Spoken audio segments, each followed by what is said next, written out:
सीतायां पतये नमः। मनोजवं मारुततुल्यवेगं जितेन्द्रियं बुद्धिमतां वरिष्ठं वातात्मजं वानरयूथमुख्यं श्रीरामदूतं शरणं प्रपद्ये। श्रीरामदूतं शरणं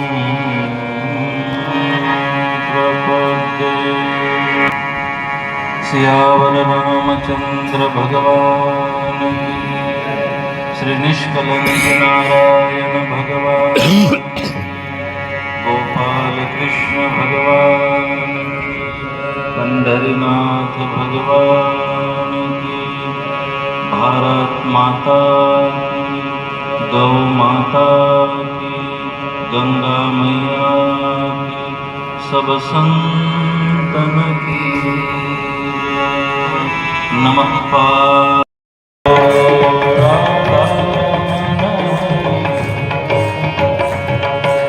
गोविंद बोलो हरि गोपाल बोलो।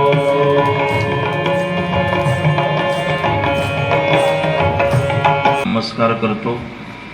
उपस्थित आपण सर्व दिव्य आत्म्यांना सप्रेम जय गुरुदेव, राम कृष्ण हरी, जय सियाराम। आजच्या या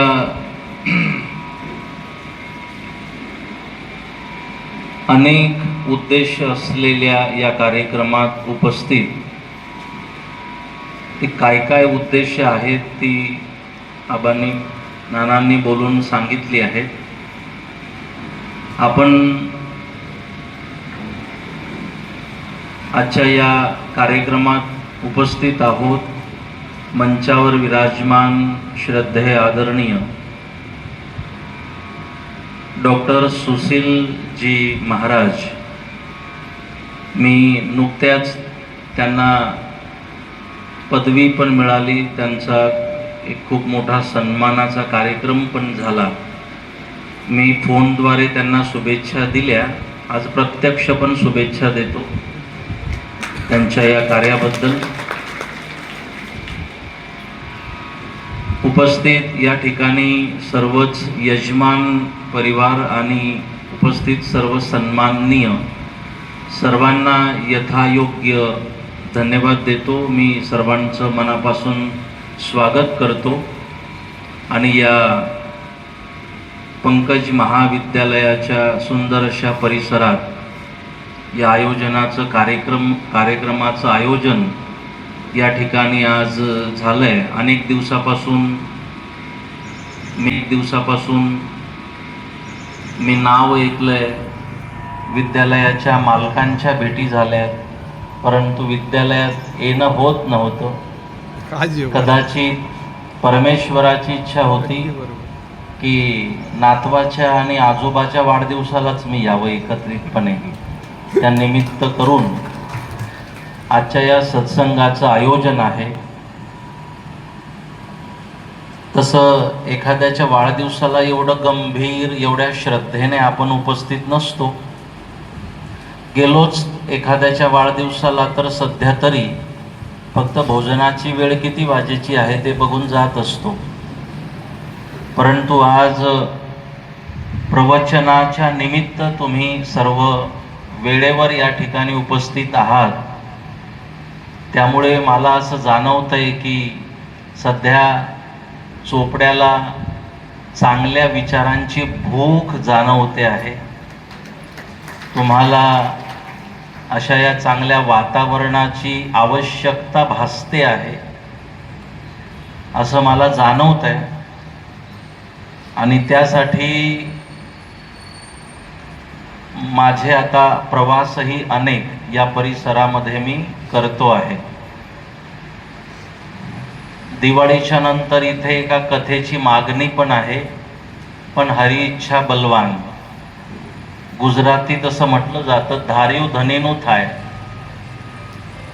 आपण म्हणतो तसं काही होत नाही. जे परमेश्वराला मंजूर आहे ते होत असतं, शेवटी परमेश्वराची इच्छा.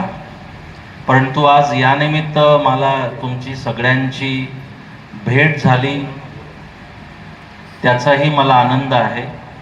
आणि आजोबाचा नातवासोबत वाढदिवस ही भारताची श्रीमंती आहे.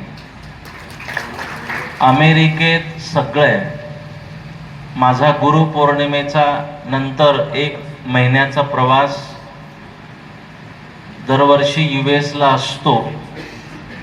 त्या ठिकाणच्या लोकांनी मला सांगितलं की जेव्हा आपले इंडियन भारतीय आजोबा आणि आजोबा नातवाला फिरायला घेऊन जातात, तेव्हा तिथले व्हाईट पीपल विचारतात, हा कोण, तुम्ही कोण? आणि जेव्हा त्यांना ही नाती सांगितली जातात की हा नातू आहे, हा आणि या नाताचा आजोबा आहे आणि दोघं सोबत आहे, त्यांना आश्चर्य वाटतं आणि ते कौतुक करतात आपल्या भारतीय परंपरेचं. कारण आज अमेरिकेत सगळं आहे, पण कौटुंबिक सुख ज्याला आपण म्हणतो ना, आपली माणसं, आपला परिवार, ते तिथे नशिबात नाही. तिथे मुलगा 18 वर्षाचा झाला ना की त्याचं आपल्या आईबापाशी नातं आई बापही ठेवत नाहीत आणि मुलगाही ठेवत नाही. 18 वर्षापर्यंत जबाबदारी मायबापाची असते आणि पुढचं काय ते पोरांनी करायचं असतं. आणि तो मुलगा 18 वर्षानंतर आई वडिलांच्या प्रॉपर्टीवर सुद्धा दावा करू शकत नाही. ते बांधील नसतात, त्याने त्याचं उभं करायचं. आणि ह्यामुळे होतं काय की ती संबंध संपायला सुरुवात होते. जो जिव्हाळा आपल्याकडे नात्यात जाणवतो तो तिथे जाणवत नाही. आणि मला तरी वाटतं जगायला फक्त व्यवस्था नाही, प्रॉपर्टी नाही, जगायला प्रेम अपेक्षित असतं, प्रेम आवश्यक असतं. आणि ते प्रेम आपल्या भारतामध्ये प्रत्येक परिवारात दिसून येतं. ती आपली श्रीमंती आहे आणि भारताची ही विशेषता आहे. मी आज ज्यांचा वाढदिवस आहे त्या आजोबा आणि नातू अनय आणि आजोबा रमेश नाना, अनय आणि रमेश नाना दोघांना दीर्घायुष्यासाठी शुभेच्छा देतो, निरामय आयुष्यासाठी शुभेच्छा देतो. परमेश्वराकडे त्यांच्यासाठी प्रार्थना करतो. आणि कधीतरीच असा एक सुंदर योग आणि सुंदर वाढदिवस साजरा होत असतो. हीच आपली पद्धत आहे. राहिला विषय, जसं सुरुवातीला प्रास्ताविकात नानांनी सांगितलं, कुलदीपचा विषय. तर कुलदीप आजारी होता, त्याला बरं नव्हतं आणि एकदम 5 दिवसांच्या त्या शिबिरानंतर, चिकित्सेनंतर तो चालायला, धावायला लागला. हा चमत्कार नाही. मी स्वतः चमत्काराला, देशाला परत आठवण करून द्यायचं होतं, म्हणून निमित्त अयोध्येचं राम जन्मभूमीचं मंदिर होतं. म्हणून तेव्हापासून आम्ही रामांची चर्चा परत सुरुवात झाली. प्रत्येक घराघरात रामांची चर्चा आणि बालगोपालांच्या पासून तर ज्येष्ठांपर्यंत रामांची चर्चा झाली. यासाठी म्हणून आपण आपल्या पुढच्या पिढीला बँक बॅलन्स, शेती, वाडी, पैसा सगळं देऊन जाणार आहोत, पण आपण रामांच्या सारखं चरित्र, त्या मर्यादा, तो पुरुषार्थ, ते आदर्श द्यायचं विसरलो ना, तुम्ही मुलांना काही दिलं नाही. सगळं दिलं, संस्कार दिले नाही, ते दिलेलं सगळं वाया जाईल. पण तुम्ही काही दिलं नाही बाकीचं, फक्त संस्कार किंवा मर्यादा पुरुषोत्तम श्री राम देऊन गेले ना पुढच्या पिढीला, तो एके दिवशी भारताचा राष्ट्रपती होऊ शकतो, तो एक महापुरुष होऊ शकतो संस्कारामुळे. म्हणून आम्हाला पुढच्या पिढीला राम देता आले पाहिजे. राम म्हणजे मर्यादा, राम म्हणजे आदर्श, राम म्हणजे त्याग, राम म्हणजे पुरुषार्थ, राम म्हणजे सरलता, राम म्हणजे निर्मळता, राम म्हणजे सहजता, राम जो या देशाचा आत्मा.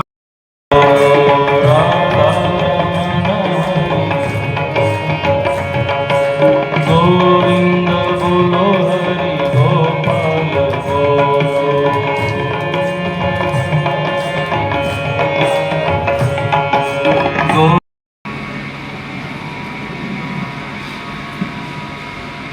ओम श्री गुरुवे नमः. सर्वांच्या हृदय चैतन्य स्वरूपाने विराजमान परमकृपालो परमेश्वराला नमस्कार करतो.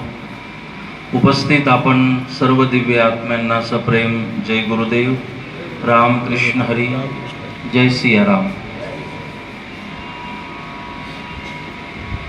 आजच्या या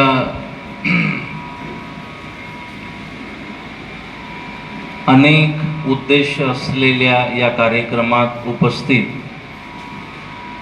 ती काय काय उद्देश आहेत ती आबांनी नानांनी बोलून सांगितली आहेत. आपण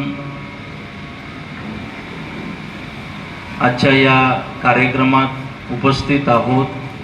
मंचावर विराजमान श्रद्धेय आदरणीय डॉक्टर सुशील जी महाराज. मी नुकत्याच त्यांना पदवी पण मिळाली, त्यांचा एक खूप मोठा सन्मानाचा कार्यक्रम पण झाला. मी फोनद्वारे त्यांना शुभेच्छा दिल्या, आज प्रत्यक्ष पण शुभेच्छा देतो त्यांच्या या कार्याबद्दल. उपस्थित या ठिकाणी सर्वच यजमान परिवार आणि उपस्थित सर्व सन्माननीय सर्वांना यथायोग्य धन्यवाद देतो. मी सर्वांचं मनापासून स्वागत करतो आणि या पंकज महाविद्यालयाच्या सुंदर अशा परिसरात या आयोजनाचं कार्यक्रमाचं आयोजन या ठिकाणी आज झालंय. अनेक दिवसापासून मी नाव ऐकलंय, विद्यालयाच्या मालकांच्या भेटी झाल्यात, परंतु विद्यालयात येणं होत नव्हतं. कदाचित परमेश्वराची इच्छा होती की नातवाच्या आणि आजोबाच्या वाढदिवसालाच मी यावं एकत्रितपणे. त्या निमित्त करून आजच्या या सत्संगाचं आयोजन आहे. तसं एखाद्याच्या वाढदिवसाला एवढं गंभीर एवढ्या श्रद्धेने आपण उपस्थित नसतो. गेलोच एखाद्याच्या वाढदिवसाला तर सध्या तरी फक्त भोजनाची वेळ किती वाजेची आहे ते बघून जात असतो. परंतु आज प्रवचनाच्या निमित्त तुम्ही सर्व वेळेवर या ठिकाणी उपस्थित आहात. त्यामुळे मला असं जाणवतंय की सध्या चोपड्याला चांगल्या विचारांची भूक जाणवते आहे. तुम्हाला अशा या चांगल्या वातावरणाची आवश्यकता भासते आहे असं मला जाणवतंय.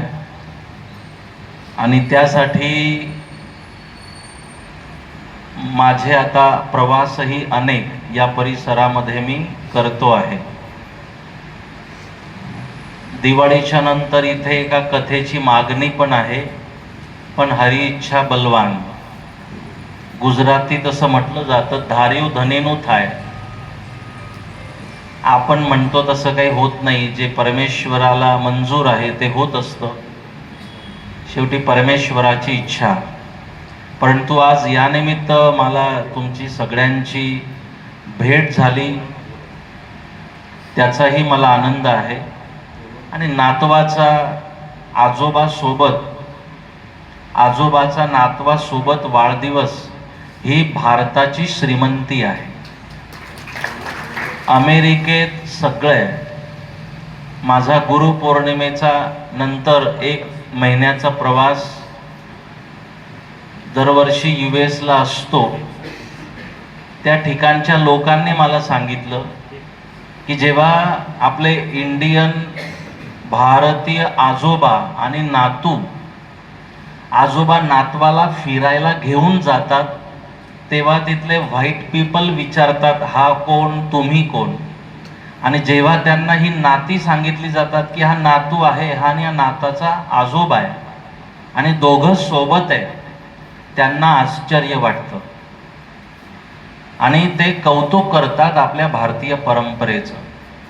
कारण आज अमेरिकेत सगळं आहे, पण कौटुंबिक सुख ज्याला आपण म्हणतो ना, आपली माणसं, आपला परिवार, ते तिथे नशिबात नाही. तिथे मुलगा 18 वर्षाचा झाला ना की त्याचं आपल्या आईबापाशी नातं आई बापही ठेवत नाहीत आणि मुलगाही ठेवत नाही. 18 वर्षापर्यंत जबाबदारी मायबापाची असते आणि पुढचं काय ते पोरांनी करायचं असतं. आणि तो मुलगा 18 वर्षानंतर आई वडिलांच्या प्रॉपर्टीवर सुद्धा दावा करू शकत नाही. ते बांधील नसतात, त्याने त्याचं उभं करायचं. आणि ह्यामुळे होतं काय की ती संबंध संपायला सुरुवात होते. जो जिव्हाळा आपल्याकडे नात्यात जाणवतो तो तिथे जाणवत नाही. आणि मला तरी वाटतं जगायला फक्त व्यवस्था नाही, प्रॉपर्टी नाही, जगायला प्रेम अपेक्षित असतं, प्रेम आवश्यक असतं. आणि ते प्रेम आपल्या भारतामध्ये प्रत्येक परिवारात दिसून येतं. ती आपली श्रीमंती आहे आणि भारताची ही विशेषता आहे. मी आज ज्यांचा वाढदिवस आहे त्या आजोबा आणि नातू अनय ना अनय आणि आजोबा रमेश नाना अनय आणि रमेश नाना दोघांना दीर्घायुष्यासाठी शुभेच्छा देतो, निरामय आयुष्यासाठी शुभेच्छा देतो.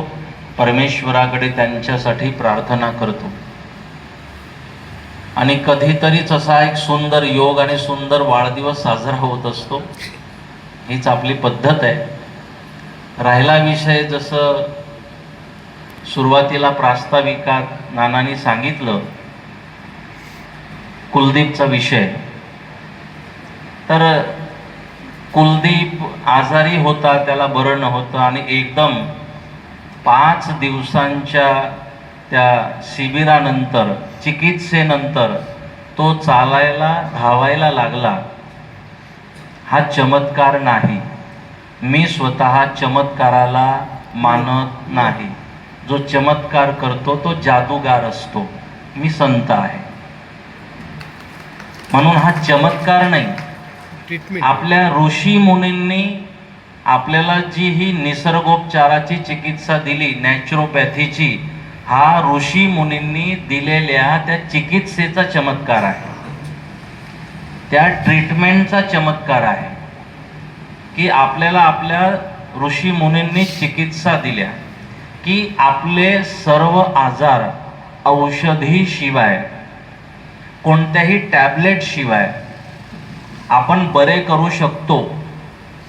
जी थीम आहे निसर्गोपचाराची. कुलदीपच्या सोबत तिथे आमचे डॉक्टर वारके पण होते, सर्जन, त्यांच्या मिसेस पण होत्या आणि सावदा परिसरामध्ये त्यांचा नावलौकिक आहे, अनुभव मोठा आहे. त्यांच्यासोबत आमचे प्राध्यापक वपू होले सर पण होते, जे इथे उपस्थित आहेत माझ्यासोबत.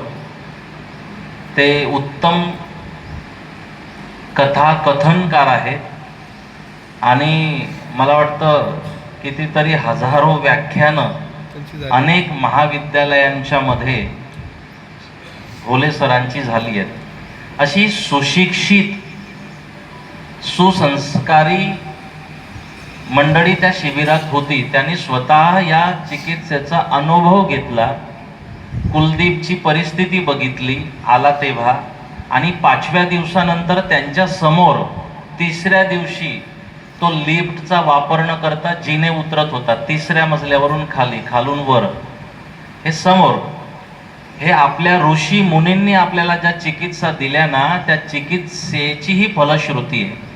पण आपलं दुर्दैव काय आहे, योगासन आमच्या ऋषी मुनींनी दिलेली साधना, योगासन, पण आम्हाला हे आमचं आहे, आमच्या ऋषींनी दिलंय, हे केव्हा कळलं, जेव्हा याचं रिसर्च करून याचा जास्तीत जास्त उपयोग विदेशातील लोक करायला लागले.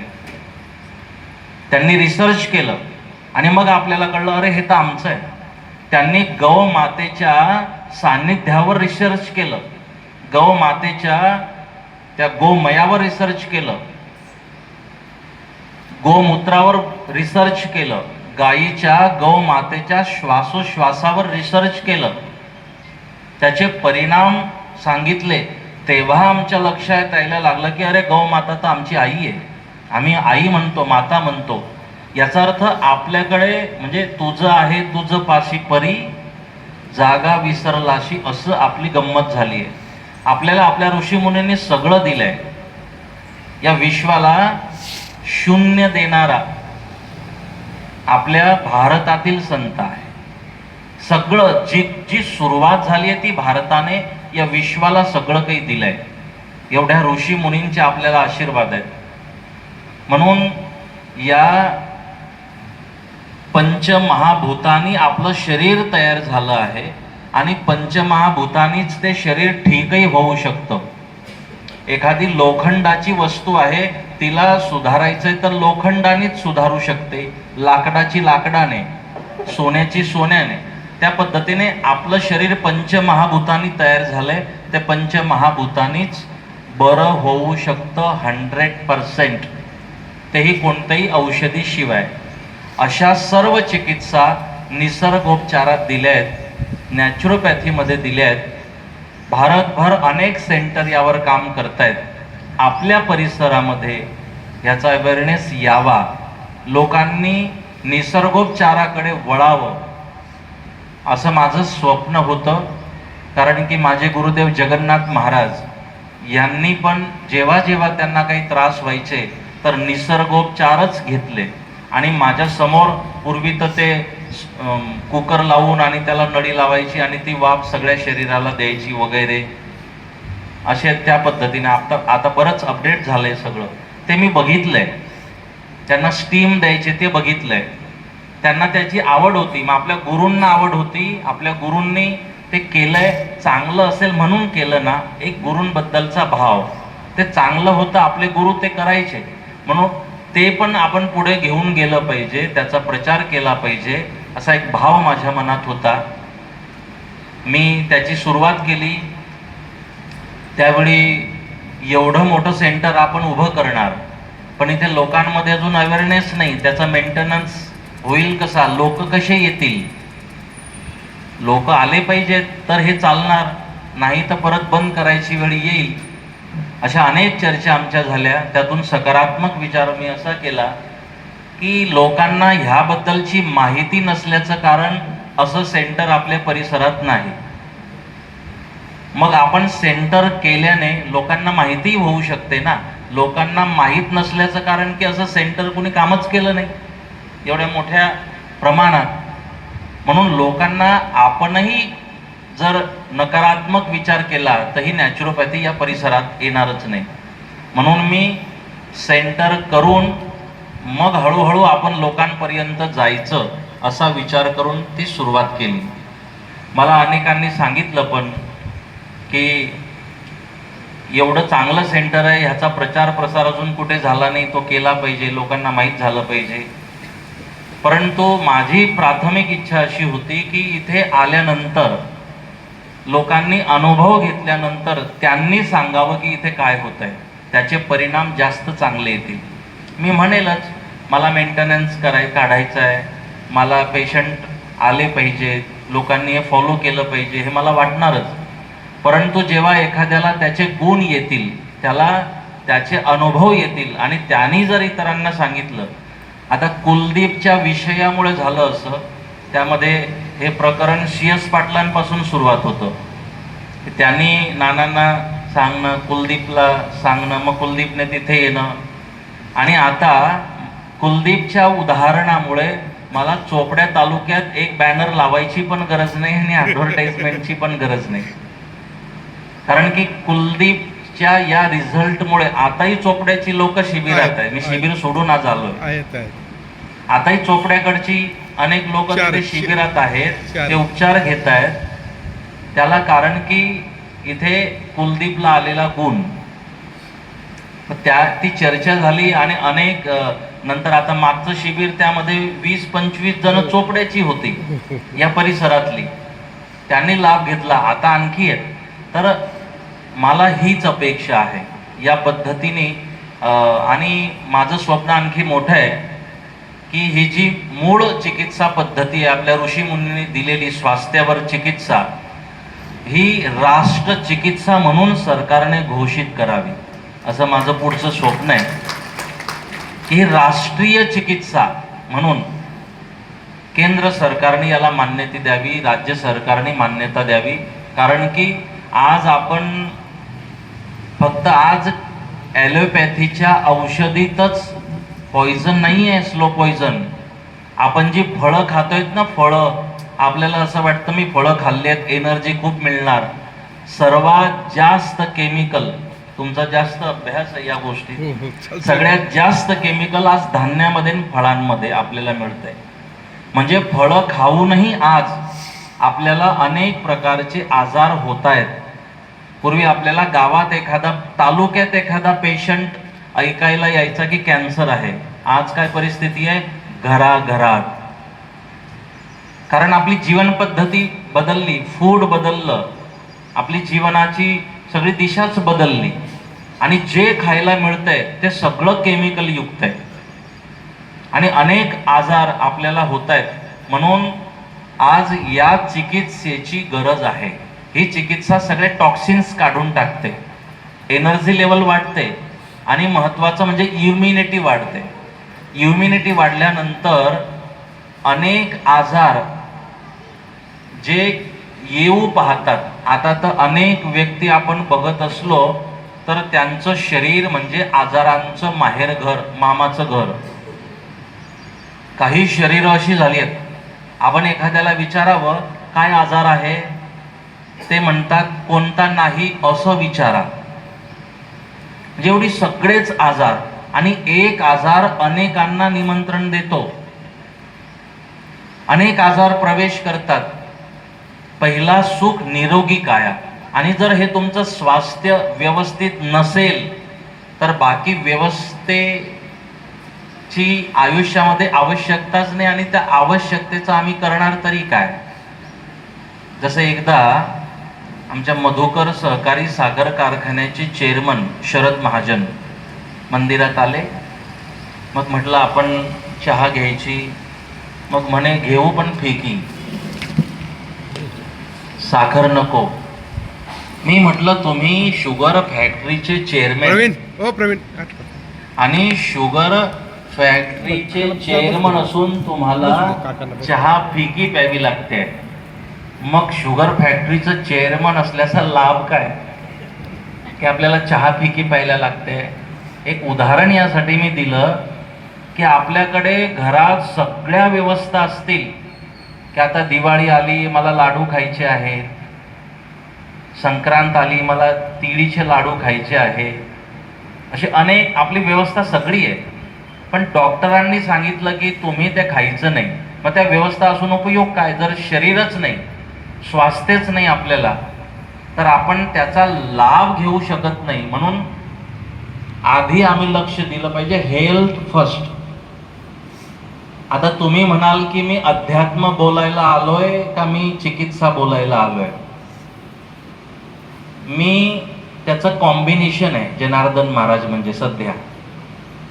कशासाठी की हेच एखाद्या डॉक्टरनी तुम्हाला सांगितलं ना, तुम्ही म्हणाल यांचे हे धंदे आहेत, आणि एखाद्या संतांनी सांगितलं तर तुम्ही त्यावर विश्वास ठेवणार, श्रद्धा ठेवणार. महाराज म्हणतात ना तेच बरं असतं, तेच खरं आहे. तुम्ही चादरवाल्या बाबाकडे जाणं सोडत नाही, एवढी तुमची भयानक श्रद्धा आहे. संत म्हटलं की जे या देशात माता सीतेचं हरण करायचं तरी त्या रावणाला साधूच बनावं लागलं. मला अनेक जण विचारतात साधूच बनायचं कारण काय. म्हटलं या देशात पहिली श्रद्धा साधूंवर आहे. म्हणून रावणाने विचार केला की मी साधू बनलो ना की डोळे बंद करून विश्वास ठेवणार. मग साधूंवर जर एवढा विश्वास असेल तर वर्तमान परिस्थितीत साधूंनी सुद्धा जी जनता आहे त्यांच्या स्वास्थ्या संदर्भात काळजी केली पाहिजे. त्यांना स्वास्थ्याच्या सुद्धा टिप्स दिल्या पाहिजे. माझी धार्मिक संस्था आहे आणि धार्मिक संस्थानांनी सुद्धा अशा पद्धतीच्या आरोग्यावर काम करायला पाहिजे असं मला वाटतं. जसं धार्मिक संस्था असल्यानंतर संत व्यक्ती साधू असल्यानंतर त्यांनी कथा करावी, कीर्तन प्रवचन करावी, धार्मिक कार्यक्रमाचं आयोजन करावीच, मंदिराचं निर्माण करावं, हे सगळं करावंच.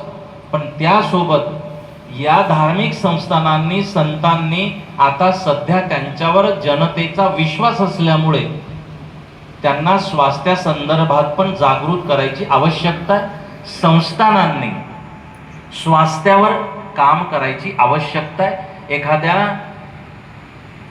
कमर्शियल ट्रस्टवर लोक विश्वास ठेवत नाहीत, परंतु एखाद्या धार्मिक संस्थानाने जर अशी काही प्रयत्न स्वास्थ्यासंदर्भात केली तर लोक त्यावर मदत करतात, भरोसा ठेवतात. 1 रुपया जास्त मागितला तरी लोक हा विचार करत नाहीत तुम्ही जास्त पैसे मागितले. ते म्हणतात 1 रुपया जास्त मागितलाय ना, जाऊन जाणार कुठे, अन्नदानातच जाईल, मंदिरातच जाईल, देवाचं धर्माचंच काम होईल. एक भावना, एक इमोशनल टच आपल्या धार्मिक संस्थानांशी असतो. म्हणून मी प्रयत्न केला की मी धर्म कार्यासोबत स्वास्थ्यावर सुद्धा काम करावं. माझ्यावर आध्यात्मिक गुरु म्हणून ज्यांची श्रद्धा आहे त्यांना चांगलं आरोग्य लाभावं यासाठी सुद्धा मी प्रयत्न केले पाहिजे. आणि ती माझी प्रवचनं श्रद्धेने ऐकत असतील तर आरोग्यासंदर्भात मी ज्या टिप्स देईल ती सुद्धा त्या श्रद्धेने ऐकतील या विश्वासाने मी ही सगळी प्रयत्न स्वास्थ्यासंदर्भात सुरू केली. फैजपूरला तुम्ही एकदा व्हिजिट करावी. तुलसी हेल्थ केअर सेंटर या नावाने यूट्यूब चॅनलला सुद्धा त्याचे सगळे व्ह्यूज आहेत, व्हिडिओ आहेत, ते तुम्ही तुमच्या मोबाईलला बघू शकता. तिथे एकदा तुम्ही येऊन कारण मी एवढी सगळी जी इन्व्हेस्टमेंट आहे ती फक्त ऋषी मुनींनी जो दिलेला वारसा आहे तो टिकावाना म्हणून केलाय. मला त्यात रस नव्हता. महाराजांचा बघा किती मोठा आश्रम आहे. मी म्हटलं असं एवढी जागा ॲक्वायर करून आणि एवढा खर्च करून फक्त आपलं वैभव दाखविण्यात काही धर्म नाही, तथ्य नाही. त्याचा उपयोग झाला पाहिजे आणि ज्यांच्या दान दक्षिणेतून हे होतंय, उभं राहतोय, त्यांना सुद्धा त्याचा लाभ झाला पाहिजे. म्हणून त्या पद्धतीचं काम मी उभं करायचा प्रयत्न केलाय. आपण एकदा तिथे येऊन व्हिजिट करावी अशी माझी सुद्धा अपेक्षा आहे. दुसरं, कुलदीपचा जो विषय आहे, अशा अडचणी आयुष्यामध्ये येतात. त्या दिवशी फैजपूरलाही त्यांच्या डोळ्यात अश्रू होते, स्वाभाविक आहे. परिवार थोडा इमोशनल होता, स्वाभाविक आहे. परंतु तिथे आपण स्वास्थ्यावर म्हणजे फिजिकल फिटनेस आणि मेंटल फिटनेस या दोघांवर आपण काम करतो. तिथे कालही शिबिर होतं, त्यामध्ये डॉक्टर सावद्यावरून आले, त्यांनी पण काउन्सिलिंग केली. भोले सर होते, भोले सरांनी पण अर्धा तास काउन्सिलिंग तिथल्या लोकांची केली. स्वास्थ्यासंदर्भात, मनासंदर्भात आपण मनावर सुद्धा काम करतो की मनाने पण प्रसन्न असलं पाहिजे. म्हणून कुलदीपच्या आयुष्यात जी काही घटना आली, या घटना येतात. आता या पॉइंटवरून पुढच्या 30 मिनिटापर्यंत मी तुमच्याशी बोलतो. या सगळ्या घटना आयुष्यामध्ये येतात. दुःख येत असतं, सुख आपल्या आयुष्यामध्ये येत असतं आणि असं म्हटलं जातं की हे आपलं प्रारब्ध असतं, हे परमेश्वराने सगळं लिहून ठेवलेलं असतं, ते आपल्याला स्वीकारायचं असतं, त्यातून मार्ग काढायचा असतो. कुलदीपच्या माध्यमातून परिवारावर एक संकट आलं असेल प्रारब्धात, त्या पद्धतीचं लिहिलेलं. पण तेव्हा फक्त रडत बसण्यात मजा नसते. तेव्हा आता आपण प्रयत्न करायचे असतात की ह्यातून बाहेर कसं पडता येईल. फक्त परिवार रडतच बसला असताना आता होईल काय. ताच कुलदीपचं हे जे बोनस लाईफ आहे, हे बोनस लाईफ कुलदीपला मिळालं नसतं. म्हणून आयुष्यामध्ये असे कटू प्रसंग आल्यानंतर थांबायचं नसतं. प्रॉब्लेम येतो ना, तो सोल्युशन घेऊन येतो. आली अडचण, काहीतरी पर्याय घेऊन ती अडचण आलेली असते, आम्हाला पर्याय शोधायचे असतात. फक्त परिवार रडत बसला असताना तर पर्याय मिळाले नसते, पण त्यांनी पर्याय शोधले, काय करता येईल आणि कुठे जाऊन आपल्याला ही प्रयत्न करता येतील, आणि ते प्रयत्न केले. त्या प्रयत्नाला परमेश्वराने यश पण दिलं. म्हणून असे आयुष्यात अनेक प्रसंग येतात. रामांच्या नाही का आला, रामांच्या आयुष्यात 14 वर्षांचा वनवास आलाय. फक्त मी 14 वर्षांच्या वनवासाची कंडिशन सांगितली ना, जी मंथरेने दिली आहे. वनवास साधा नव्हता, कंडिशनवर वनवास आहे, की रामांनी 14 वर्ष वनवासात तर जावंच, पण हे नियम आहेत, ते नियम दिलेत आणि नियम देऊन वनवासात पाठवलंय. त्यापैकी काही नियम आपल्याला माहित आहेत.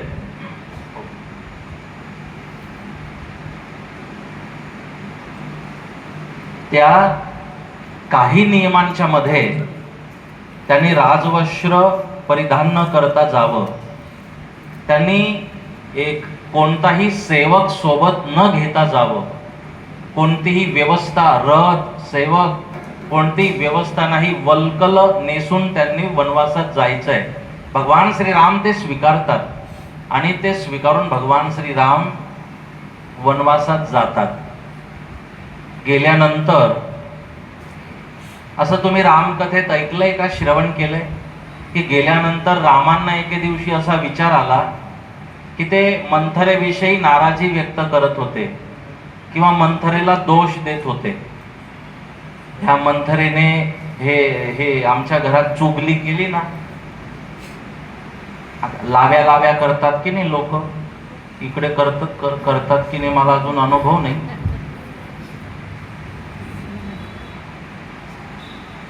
त्या मंथरेने चुगली केली. रामांनी 14 वर्ष वनवास सुरू केल्यानंतर त्या 14 वर्षात एकदाही मंथरेला दोष दिला नाही, तिच्यामुळे ही वेळ आली.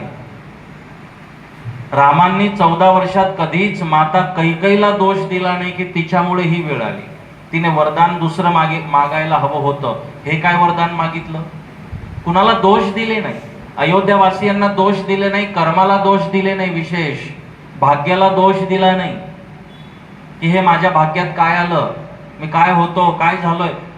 श्रीराम कुणालाही दोष देत नाहीत आणि हे उदाहरण निर्माण करण्यासाठी ते पूर्ण ब्रह्म श्रीराम दाशरथी पुत्र म्हणून अयोध्येत अवतरित झाले. आपल्याला एक उदाहरण द्यावं म्हणून अयोध्येतून वनवास 14 वर्ष वनवासात असताना सुद्धा त्यांनी कोणाला दोष दिले नाही आणि 14 वर्ष असा वनवासात प्रवास केलाय जसे ते अयोध्येत होते ना, तसेच त्याच आनंदात ते वनवासात राहिले. ही जीवन जगण्याची कला आहे, आर्ट ऑफ लिव्हिंग. येते परिस्थिती, एक दिवस असाईल, रात्री तुम्हाला निरोप येईल उद्या राज्याभिषेक, सकाळी सूर्योदय होताना निरोप येईल राज्याभिषेक कॅन्सल आणि तुम्हाला 14 वर्ष वनवासात जायचं आहे. जेव्हा तुम्हाला निरोप येतो राज्याभिषेक होईल तेव्हा तुम्ही जसे स्थिर आहात तसंच स्थिर तुम्ही त्या कंडिशनला असलं पाहिजे जेव्हा तुम्हाला सांगण्यात येतं वनवासात जायचं आहे. जेव्हा श्रीरामांना सांगितलं की वनवासात जायचंय तेव्हा ते नाराज झाले नाहीत आणि जेव्हा समजलं राज्याभिषेक होणार तेव्हा ते आनंदी झाले नाहीत. सम दुःख सुख क्षमी मद भक्त समे प्रिय. म्हणून देव म्हणतो जो सुख आणि दुःखाला सम समजतो तो भक्त मला प्रिय आहे. म्हणून रामांनी हे जगून दाखवलंय. त्यांनी कंटाळा केला नाही, कुणाला दोष दिले नाही. ते दोष द्यायचं सगळं आपल्याला दिलंय.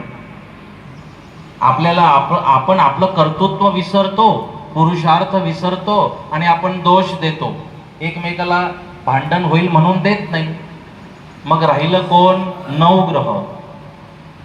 ते भांडायला येऊ शकत नाही.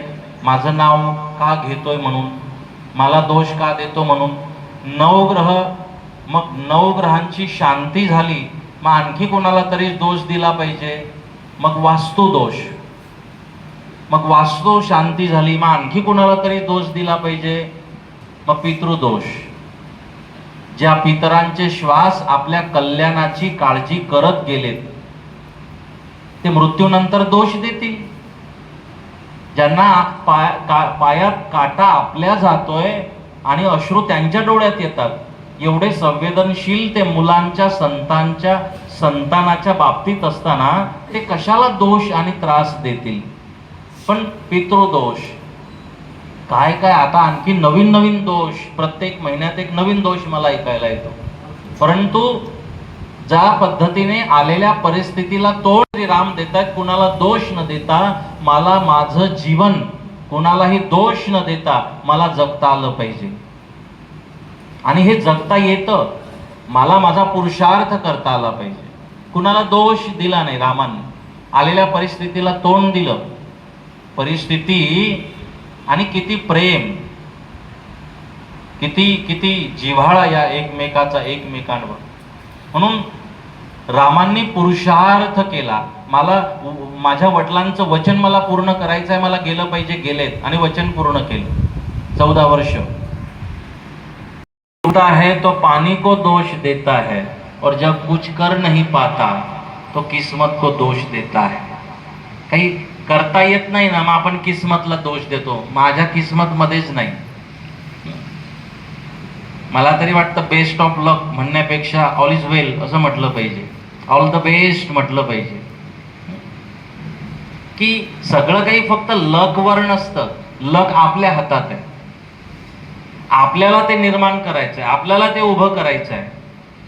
ज्या पद्धतीने एका राजाकडे 2 पक्षी होते, ईगल, गरुड पक्षी, जे उंच भरारी घेतात. त्या 2 पक्ष्यांना बघून राजा खुश व्हायचा. त्यातील एक पक्षी जो आहे, एक पक्षी राजाने असं उडवलं की तो उंच भरारी घ्यायचा आणि उंच भरारी घेऊन थोड्या वेळाने तो परत यायचा. आता दुसरा जो पक्षी आहे, राजाला म्हणायचं ह्याने पण उंच भरारी घ्यावी, आनंद येईल. तो त्या फांदीवरच बसलेला असायचा, तो काही उडत नव्हता. राजाने सांगितलं हा उडाला पाहिजे, ईगल आहे आणि ह्याने उडलं पाहिजे, ताकद आहे ह्याच्यामध्ये. राजाला दुःख व्हायचं. अनेक जाणकार लोकांना बोलवलं की हा उड्डाण घेत नाही, हा उडत नाही. अनेकांनी प्रयत्न केले त्याला उडवायचे, तो काही उडला नाही. प्रयत्न करून पण एक सामान्य शेतकरी आला. तो म्हणतो राजाजी, कारण राजाने इनाम ठेवलाय, मी उडवतो ह्या गरुडाला, मी उडवतो. मग म्हणे ठीक आहे, तू ह्याला उडव, याने उंच भरारी घेतली की मी तुला मागशील तो इनाम देईल. म्हणे ठीक आहे. राजा बघतोय की आता हा सामान्य शेतकरी करणार काय. त्याने सांगितलं एक कुऱ्हाड द्या माझ्या हाती. त्याने ती हातात तो कोयता घेतला, कुऱ्हाड उडवायचा आहे आता ईगलला. राजा घाबरायला लागला, कुऱ्हाड घेऊन जातोय, करतो तरी काय. तो त्या झाडाजवळ जाऊन ज्या फांदीवर तो गरुड बसलाय ती फांदी कापली. फांदी कापता बरोबर याच्या लक्षात आलं की मी आता पडणार आणि आधार, माझा जो आधार होता तो तोडला गेलाय. म्हणून स्वतःच्या पंखाने तो उडायला लागला आणि आकाशात उंच भरारी घ्यायला सुरुवात केली. आणि राजाने या शेतकऱ्याला पाहिजे तो इनाम दिला. तो उडत नाही म्हणून शेतकऱ्यांनी काय केलं, ज्या फांदीच्या आधारे तो आळस करून बसला ना, ती फांदी तोडली. अशा अनेक फांद्यांवर आपण बसलोय, ती फांदी कापायची गरज आहे. ती फांदी कापल्यानंतर आपल्या लक्षात येते माझ्या पंखांमध्ये बळ आहे, मी उडू शकतो. ती फांदी कापायची वेळ आहे, गरज आहे. कारण ती कापली गेल्यानंतर आपल्याला कळतं की मी उडू शकतो आणि माझ्या पंखांमध्ये उंच भरारी आकाशात झेप घेण्याची ताकद आहे. म्हणून आम्हाला आमच्या स्वतःवर, पंखांवर विश्वास असला पाहिजे, स्वतःवर जास्त विश्वास असला पाहिजे. मी करू शकतो. ज्या पद्धतीने सीता मातेचा शोध घ्यायला जायचं आहे, सगळ्यांना विचारलं की 100 योजन उड्डाण घ्यायचं आहे. घेणार कोण? मग एक एक पुढे यायचे. जामवानजी भगवान श्रीरामांच्या समोर एक एक यायचे. ते म्हणायचे मी 20 योजन उड्डाण घेऊ शकतो, पण 100 योजन करायचं आहे ना. पुण्याने मी 30 घेऊ शकतो. म्हणे मी 40 घेऊ शकतो, मी 50 घेऊ शकतो. अंगद समोर आले. अंगद म्हणतात मी 100 योजन उड्डाण घेऊ शकतो. म्हणे झालं काम, 100 योजनात जायचं आहे श्रीलंकेत. पण मग अंगदाने सांगितलं मी घेऊ तर शकतो 100 योजन उड्डाण, तिकडे पोहोचून जाईल, परत यायची गॅरंटी नाही, परत येणार नाही. त्याला कारण असं होतं परत नाही येण्याचं. रावणाचा जो पुत्र आहे त्याला अंगद लहानपणी त्रास द्यायचे आणि श्राप होता की आता जर तू त्याला त्रास दिला तर मरशील.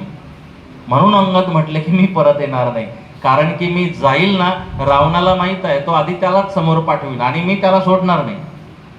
मी त्याला मारेल आणि त्याला मारलं की मला श्राप लागून मी मरेल, म्हणून मी परत येत नाही. राहिले हनुमानजी. हनुमानजी म्हणायचे की मी तर करू शकत नाही, पण जांबवांनी सांगितलं तुम्ही हे करू शकता. बालपणी गेलासी तू सूर्याला धराया. बालपणी भूक लागल्यानंतर फळ समजून सूर्यापर्यंत आपण गेलात, ही आपली क्षमता आहे.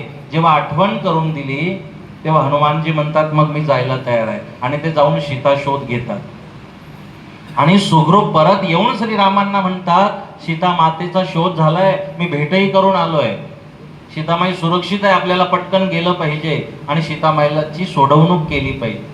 सांगायचा मुद्दा आहे सगळं आयुष्यामध्ये होऊ शकतं. ते करायची जिद्द, तो करायचा विश्वास, मी हे करू शकतो, ते आपल्याला स्वतः निर्माण करावा लागतो. आयुष्यात दुःख येऊ देत. ज्यांच्या आयुष्यात दुःख आली ना तीच मोठे झालेत. जो रस्त्याने चालताना स्पीड ब्रेकर येतो तो तुमची गती कमी करायला येत नाही, ऍक्सिडेंट पासून तुम्हाला वाचवायला येतो. म्हणून हे स्पीड ब्रेकर आयुष्यामध्ये येऊ देत आणि हे त्रासच आपल्याला मोठं करतात. आजपर्यंत जी जी मोठी चरित्र आहे ती वाचा. अनेक રેસમાં જીતેલા ઘોડાને એ નથી ખબર હોતી કે જીત શું છે. એ માલિક દ્વારા અપાયેલી તકલીફના કારણે દોડે છે. એવી રીતે તમારો માલિક તમને તકલીફ આપે ત્યારે સમજવાનું કે તમારો માલિક તમને જીતાડવા માંગે છે. जो रेस मध्ये घोडा पळत असतो ना त्याला काय माहिती आहे जीत म्हणजे काय. जो रेस मध्ये घोडा पळत असतो त्या घोड्याला काय माहिती जीत काय आहे. एक कारण हे पण आहे की लहानपणी एक साप बाणाने उचलून त्यांनी बाजूला केला, न कळत त्या बाणाचं टोक त्या सापाला लागतंय, त्याला वेदना होते आणि त्या एका बाणाच्या वेदनेमुळे अनेक बाणाची वेदना भीष्म पितामहांना भोगावी लागली. कारण की देवाचा नियम आहे कर्म देती झोले तेथे कोणाचे ना चाले. दशरथा 4 पुत्र अंतकाळी नव्हता एक. अवघे कृष्णाचे वैभव बंदी शाळेत वसुदेव. ही सगळी रचना जी परमेश्वराने कर्माच्या आधारे आहे. कोई लाख करे चतुराई कर्म का लेख मिटे नारे भाई. कर्माचा लेख मिटत नाही. दुसरं एक कारण आहे भीष्म पितामहांच्या या वेदनेच्या मृत्यूचं. जेव्हा द्रौपदीचं वस्त्रहरण होतंय, इच्छा मृत्यूचा आशीर्वाद भीष्म पितामहांना आहे. इच्छा मृत्यूचा की जोपर्यंत इच्छा होत नाही कोणी मारू शकत नाही भीष्म पितामहांना. एवढे प्रचंड ज्यांच्याकडे ताकद आहे, क्षमता आहे, ते तेव्हा शांत बसले जेव्हा द्रौपदीचं वस्त्रहरण होत होतं. हे देवाला आवडलं नाही आणि पुरुषार्थ विसरले भीष्म पितामह. तेव्हा एका स्त्रीची अब्रू घेतली जात असताना भीष्म पितामहांनी हे थांबवणं गरजेचं होतं. त्यांनी थांबवलं नाही. आपला पुरुषार्थ, कर्तव्य, जबाबदारी विसरले. त्याचं फळ परमेश्वराने दिलं. तीरांवर झोपावं लागलं, एवढ्या वेदना. आणि दुसरं रामायणातील चित्र आहे. इथे देवाच्या मांडीवर डोकं ठेवून जटायूचं मरण आलं. देव कुरवाळतायत, आशीर्वाद देतायत. देवाचं दर्शन जटायू घेतोय श्रीरामांचं आणि शांततेत डोळे मिटतो जटायू. याला कारण काय. जेव्हा रावण सीतामाईला हरण करून घेऊन जात होता तेव्हा आपला जीव गेला तरी बेहतर, तरी चालेल, पण मी माझ्या डोळ्यासमोर एका स्त्रीचं अपहरण होत असताना शांत बसू शकत नाही. जेव्हा एका स्त्रीचं अपहरण होतंय तेव्हा मी माझा पुरुषार्थ केला पाहिजे, माझी जबाबदारी मी ओळखून प्रयत्न तरी केले पाहिजे, परिणाम जे येतील ते, ह्याचा हा विचार करून जटायूने माँ भगवती सीतेला मदत केली, पुरुषार्थ केला, विसरले नाही. स्वतःचा मृत्यू झाला तरी चालेल या जिद्दीने प्रयत्न केले. त्याचं फळ काय? देवाची मांडी मिळाली. मरण दोघांना आलंय, भीष्म पितामहांना पण आलंय, जटायूला पण आलं. पण तिकडे मरण वेदनेने मरण आलंय आणि इकडे दर्शनाने मरण झालंय देवाच्या. कारण काय? भीष्म पितामहांनी पुरुषार्थ विसरले, जटायूने पुरुषार्थ केलाय, आपली जबाबदारी त्याने सोडली नाही. म्हणून आम्ही आमचा पुरुषार्थ करायला विसरता कामा नये, आम्ही आमची जबाबदारी आम्ही विसरता कामा नये, हे आपल्या शास्त्रांना अपेक्षित आहे. म्हणून ही परिस्थिती येते जाते, यामध्ये आम्हाला सम राहता आलं पाहिजे. मुख्य म्हणजे ही ताकद घरातून मिळते. आपण स्वर्गाची अपेक्षा करतो ना, त्या स्वर्गाची अपेक्षा मृत्यूनंतर करण्यापेक्षा आपण ज्या घरात जन्माला आलोय, ज्या परिवारात जन्माला आलोय, तो परिवार आणि ते घर स्वर्ग कसं होईल याचे प्रयत्न आम्हाला करायचे असतात. राष्ट्रसंत तुकडोजी महाराजांनी आयुष्यभर ग्रामगीता म्हणून सांगितली. सोप्या साध्या सरळ भाषेत गावाला झाडू मारत असताना गाडगे बाबांनी हीच प्रवचन आणि कीर्तन केली की आपल्या परिवाराला सांभाळा, आपला समाज सांभाळा, आपली संस्कृती संस्कार सांभाळा, आपलं चरित्र सांभाळा, हीच प्रवचनं दिली. म्हणजे आपल्या परिवारातील वातावरण हे स्वर्गासारखं असलं पाहिजे. म्हणून नुसती नाती असून उपयोग नाही, त्या नात्यांमध्ये जिव्हाळा असला पाहिजे.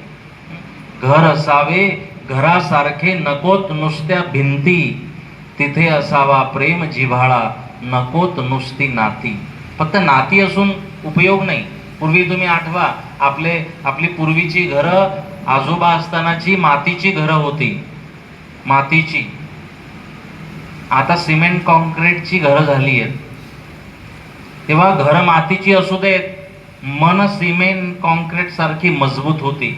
आता सिमेंट कॉन्क्रीटची घरं झाली आहेत, मना माती सारखी झाली आहेत, नाजूक. आणि त्यांचा देवावर विश्वास होताच, त्याही पेक्षा जास्त स्वतःवर होता. आता आपलं झालंय काय? आपण डिपेंड आहोत. जे माझ्या घरामध्ये लाकडी देवारा असला पाहिजे, संगमरवरी असला पाहिजे, त्या देवाऱ्यात मग सोन्याचे, चांदीचे, पितळाचे, पोकळ नको, ते भरीव असले पाहिजेत. मग एवढेच देव असले पाहिजेत. मग ते हे आधी असले पाहिजेत, ते नंतर असले पाहिजे. लंगडा देव आधी नाही, गणपती आधी. गणपती नाही, आधी लंगडा देव आधी. ह्याच भांडणात आमचं आयुष्य जातं. ते ह्यावर डिपेंड नव्हते, कोणता देवारा, कोणत्या दिशेचा देवारा, ह्यावर नव्हते अवलंबून. अरे ज्या आपली हिंदू संस्कृती म्हणते, एखाद्या दगडाकडे तुमची नजर गेली आणि त्या दगडात श्रद्धेने तुम्ही विश्वासाने बघितले ना, तिथे पांडुरंग प्रगट व्हायला तयार आहे. विषय दगडाचा नाहीये, तुमच्या विश्वासाने तिथे परमात्मा प्रगट होऊ शकतो. भावोही विद्यते देवो तस्मात् भावोही कारणम. आपला भाव कारणीभूत आहे. म्हणून मन मजबूत असली पाहिजे. पूर्वी देवारे कुठे ठेवायचे? आता आपण ठेवलं पाहिजे, मला त्याचा काही विरोध नाही. ईशान्य वगैरे आग्नेय सगळं बघून आपण करत असतो, करावं, अतिशयोक्ती करू नये. पण आपल्याला वाटतं ते केल्याने आम्ही समाधानी सुखी होऊ, त्याबद्दल मी बोलतोय. आपले घरं आजोबाची असताना मातीची घरं, कुठे देवारा असायचा आठवा? भिंतीत, ज्या भिंतीला गोखला त्या गोखल्यामध्ये देव. असंच होतं ना. त्यांना कधीच वाटलं नाही की ही भिंत दक्षिणेची आहे. देवारा कुठे असायचा? गोखल्यात. मग तो गोखला दक्षिणेच्या दिशेला असो, पश्चिमेच्या असो, पूर्वेला असो, त्यांनी तो विचार नाही केला ही दक्षिणेची भिंत आहे. जागाच त्यांच्याकडे त्या गोखल्यात आहे, त्या गोखल्यात. आणि अगरबत्ती स्टँड जिथे तडा गेली आहे भिंतीला, त्या अगरबत्ती स्टँड. आणि किती देव, एवढासा देव्हारा, आणि एक किंवा जास्तीत जास्त 2 देव त्या देव्हाऱ्यात. तिथेच दिवा, अगरबत्ती, पूजन, परंतु भाव सोन्यासारखा. आता देव सोन्याच्या पॉलिशचे झालेत. भावाची बोंबा बोंब आहे, विश्वासाची बोंबा बोंब आहे. म्हणून ते त्या मातीच्या घरात आनंदी होते. आज आम्ही स्वर्गासारखं घर झालंय, पण आम्ही संतुष्ट नाही आहोत, आम्ही दुःखी आहोत. याला कारण मन आहे. तुमची प्रसन्नता, तुमचा आनंद, तुमच्याकडे किती व्यवस्था आहेत ह्यावर अवलंबून नाही.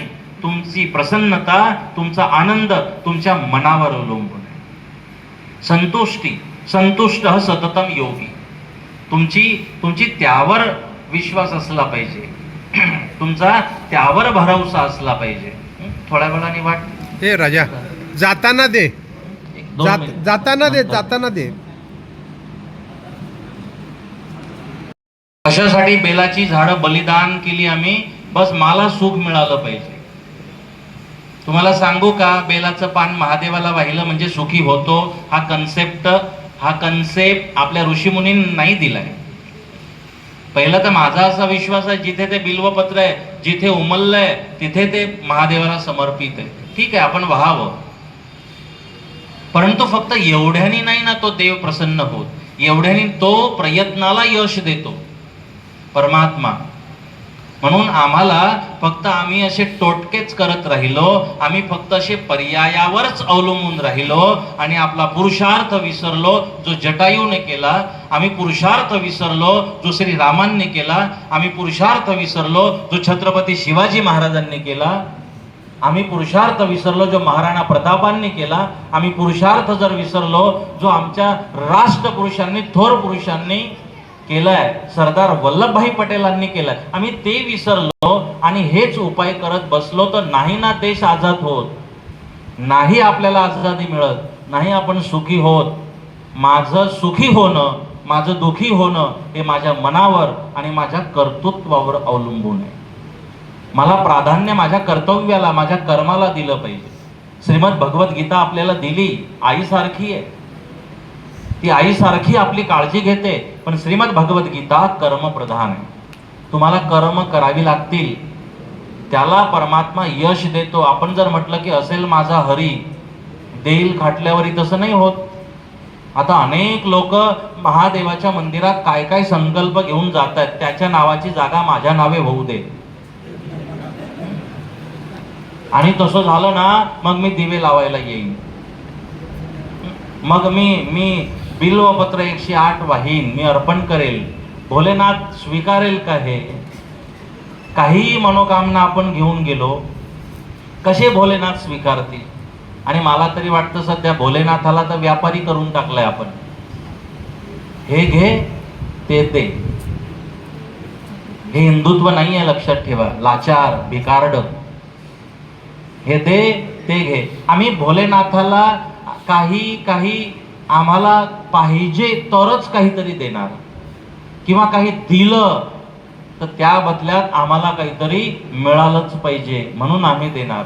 मला एकदा भोलेनाथांनी सांगितलं, निरोप दिला, कदाचित त्यांना आमंत्रण असेल आज तुम्ही पण यावं चोपड्याच्या या प्रवचनात. तर त्यांनी मला निरोप दिला की तिथल्या प्रवचनात माझा निरोप दे. म्हटलं काय निरोप द्यायचा आहे? म्हणे हे नेहमी माझ्या देवळात काहीतरी मागायला येतात, पण आता ह्यांना निरोप दे, कधीतरी मला भेटायला पण येत जा. आम्ही मागायलाच जातो. तेरा ही दिया मैंने खाया पिया है, तेरा शुक्रिया है, तेरा शुक्रिया है. तुम्ही मागावं आणि मग भोलेनाथांनी द्यावं, असे आहेत का भोलेनाथ? आपल्याला भोलेनाथ कुठे लक्षात येत आहेत? माझ्या भोलेनाथ ते जे न मागता देतात. त्याला मागायची गरज नाही, फक्त आपल्या हाती काय, आपण काय करावं, आपण फक्त त्याच्या दरबारात पोहोचावं, बस. त्या देवळात जावं.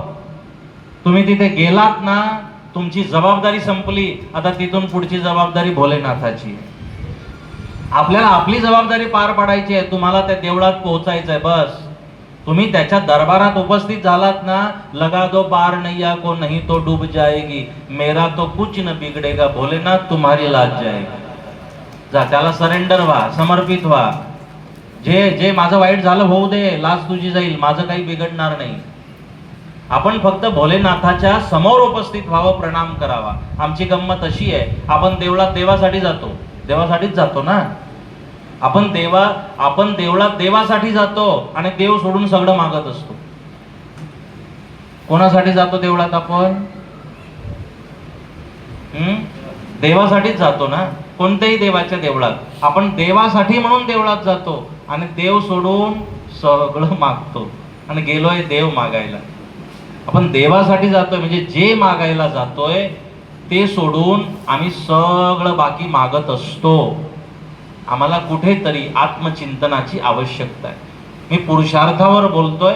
श्रीमद भगवद्गीता कर्म प्रधान आहे. मी कर्मावर बोलतोय, मी कर्तृत्वावर बोलतोय, मी आपल्या प्रत्येकाच्या जबाबदारीविषयी बोलतोय.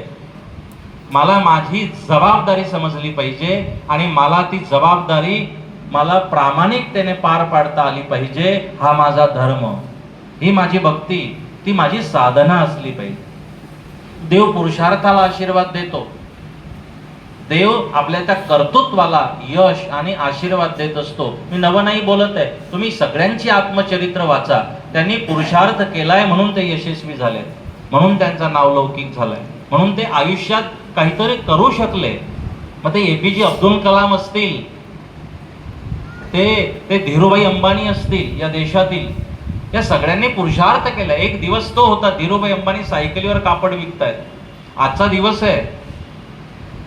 एपीजे अब्दुल कलामांची सुरुवात तुम्ही ऐका, कशा पद्धतीने काय त्या व्यक्तीने संघर्ष केलाय. आणि एक दिवस तो आहे की ते या देशाचे राष्ट्रपती बनतात. आणि या देशाचे राष्ट्रपती बनण्याच्या पाठीमागचं त्यांचा स्वभाव हा एक कारण आहे. विद्वान होतेच.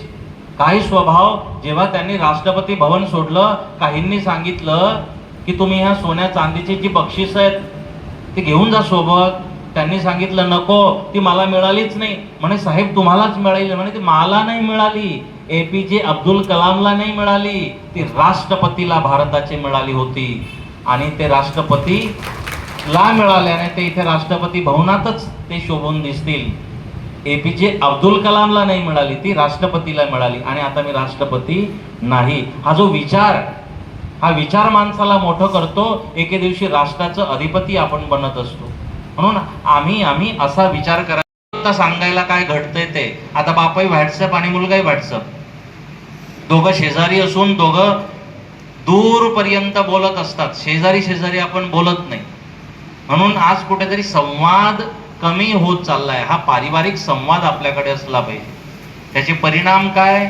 जेव्हा द्रोणागिरी घेऊन आलेत हनुमानजी, तिकडे मूर्छित पडलेत लक्ष्मण, आणि भरताला असं वाटलं की हा त्या दिशेनेच जातोय श्रीरामांच्या, आपले राम संकटात तर नाही, म्हणून संशयाने भरताने तीर मारलाय द्रोणागिरी घेऊन जात असलेल्या हनुमंतरायांना. हनुमंतराय खाली येऊन पडले, मूर्छित झाले आणि राम राम राम म्हणत होते.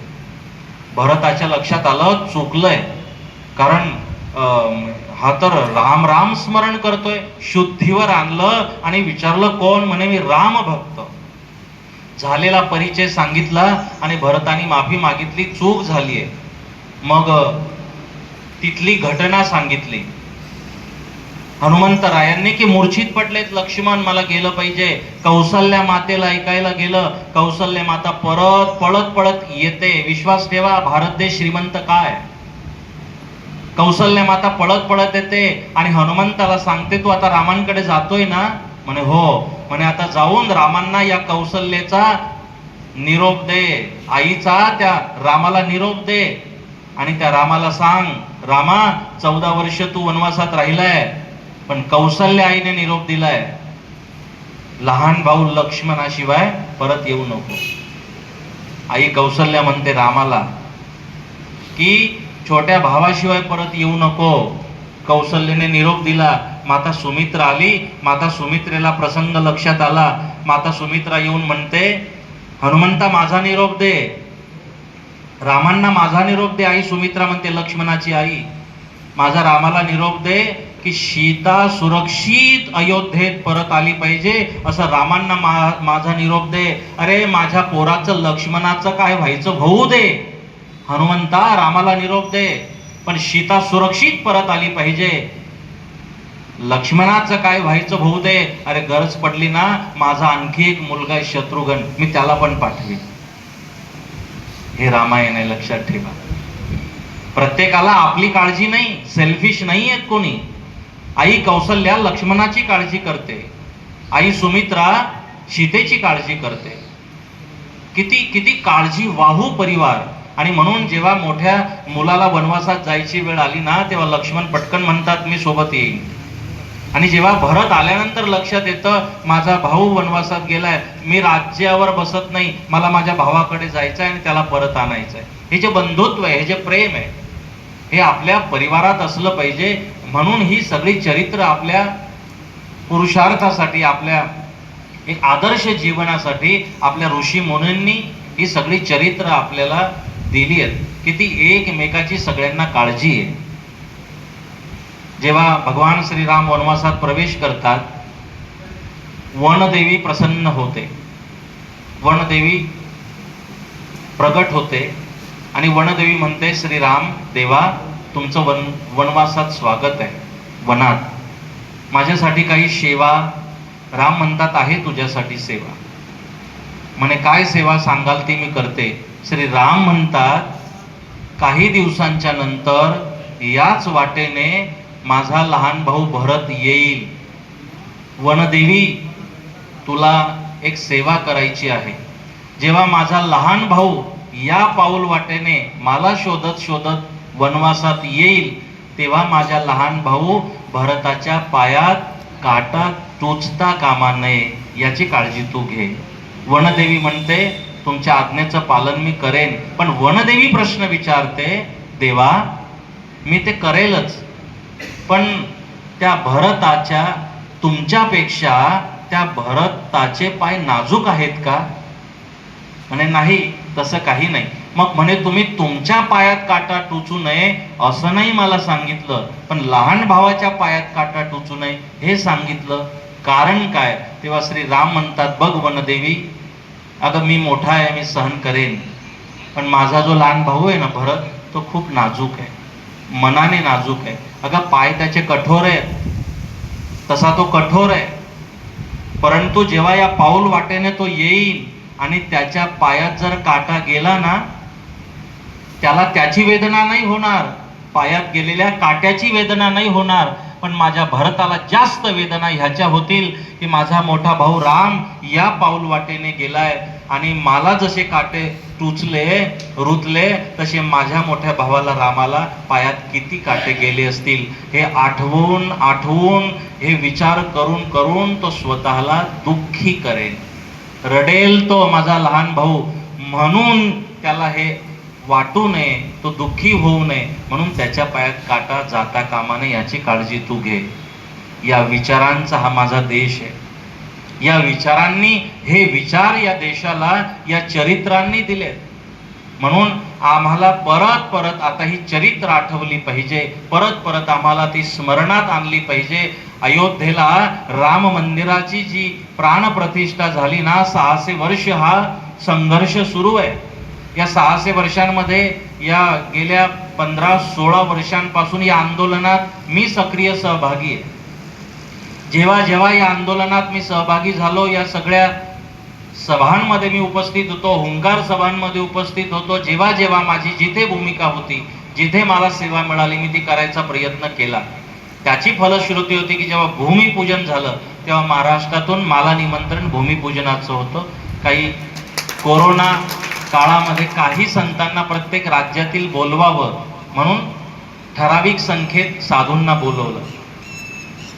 मी त्या आंदोलनात असतानाच्या वेळी मला अनेकांनी, पत्रकारांनी पण प्रश्न विचारले की तिथेच का म्हणून तुम्ही मंदिराचा आग्रह करीत आहात, जिथे रामांचा जन्म झाला तिथेच का म्हणून आग्रह, तिथेच का?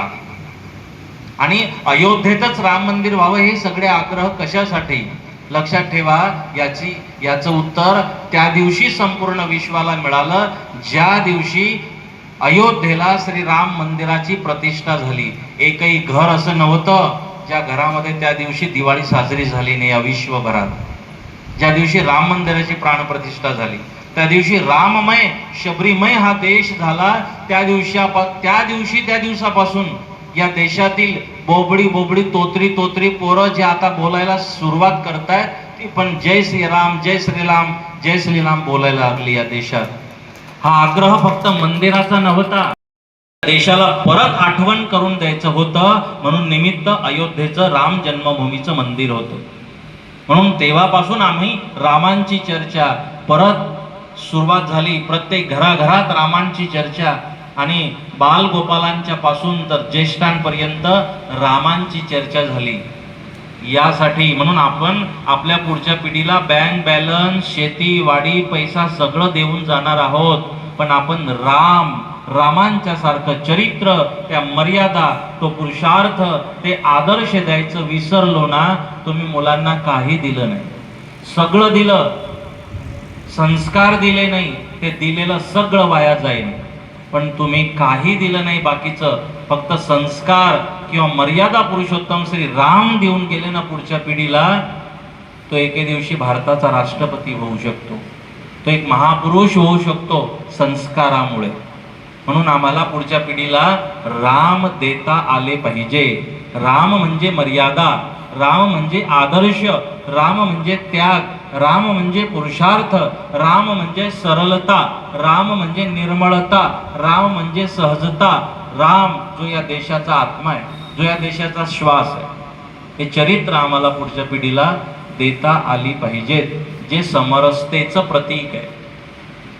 रामांनी त्या एका झोपडीमध्ये जाऊन भिल्ल समाजाच्या त्या मातेला आशीर्वाद द्यावे, तिला भेटावं आणि तिने दिलेली उष्टी बोरं भिल्ल समाजाच्या एका गरीब झोपडीत जाऊन, तिच्या घरापर्यंत जाऊन तिने दिलेली उष्टी बोरं एका राजकुमाराने ग्रहण करावी. हा एक आदर्श समाजाला श्रीरामांना द्यायचा होता. त्या निषादाला छातीशी लावतात, त्या केवटाला छातीशी लावतात, सगळ्या जाती समाजाच्या लोकांना छातीशी लावतात. समाजाने बोलून बोलून टॉर्चर करून करून दोष नसताना फक्त संशय घेऊन जिला दगड बनवून टाकलं होतं, त्या दगडाला सुद्धा दगडासारख्या करून टाकलेल्या समाजाने दगडासारखं वागणूक त्या अहिल्याला दिलेल्या, तिच्याजवळ पण जाऊन राम तिला जीवनदान देतात. हे रामांचं चरित्र आहे. म्हणून ते आज समाजाला आवश्यक आहे की एखाद्याला टॉर्चर करून करून दगड बनवण्यापेक्षा, एखाद्याला हिनवून दगड बनवण्यापेक्षा, अरे जे असे झाले, जे दुर्लक्षित आहे, जे वंचित आहेत, त्यांच्याजवळ जाऊन त्यांना भेटा, त्यांना छातीशी लावा, त्यांना जिवंत करा, परत जीवनदान द्या, हे सांगणारं माझं देवाचं चरित्र आहे. म्हणून ते आपल्याला आपल्या पुढच्या पिढीला माहीत असलं पाहिजे. आपल्याला आपल्या वडिलांनी हे दिलं ना, म्हणून आज आपण हे सगळं काही करू शकतोय किंवा इथे येऊन तुम्ही आज बसलाय. पूर्वी तुम्हाला आपली जुनी घरं आठवा, अशी सगळी चित्र लावलेली असायची घरात. जटायू, शबरी माता, हनुमानजी, द्रोणागिरी पर्वत, आणि मग आपण बोबड आजोबा आजीला विचारायचो. तेव्हा बरं होतं, तेव्हा व्हॉट्सअप फेसबुक नव्हतं, म्हणून आजोबा आजीकडे पण वेळ होता. आपण विचारावं आजोबांना हे काय, मग शबरी, मग आपण विचारायचो शबरी कोण, मग आजोबा